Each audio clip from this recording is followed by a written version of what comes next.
Hello guys, আমার একটু কোথাও যাওয়ার ছিল, আর এদিকে এসে দেখি আমার বুলেটটাই তেল শেষ। শালা এমন এমন টাইমে তেলটা শেষ হয় না, যে কোনো বলার নেই। আমার আর অফিস যাওয়া হলো না আজকে, বুলেটের তেল নেই আজকে, তো অফিস যাওয়া হলো না।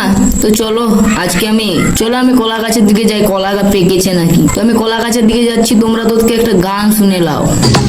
আমার দয়াল বাবা কলা খাবা, গাছ লাগাইয়া খাও, দয়াল বাবা কলা খাবা। তারপরে কলা গাছের কিনে এসে দেখি কলা গাছ থেকে একটা কি বেরিয়েছে। এটা এদিক থেকে ওদিক থেকে দেখার পরও শালা আমি বুঝতে পারলাম না এটা কিটা। তোমরা যদি জানো এটা কি তাহলে কমেন্টে বলো। তারপরে কলা গাছটা দেখার পরে আমি আর একটা কলা গাছে এলাম, দেখি এই কলা গাছটা অনেকগুলো কলা ধরেছে। শালা কলা তো ধরেছে, পাকেনি একটা। কলা গা পাকলে আমি এরকম ভাবে খেতাম। তারপরে কলা মলা অনেক কিছু দেখার পরে এদিকে দেখি মাটিটা কালো করে দিয়েছি, মানে আকাশটা। তো আজকের মিনি ব্লগটা যদি ভালো লেগে থাকে তাহলে এই চ্যানেলটা সাবস্ক্রাইব করে দেবে। টাটা।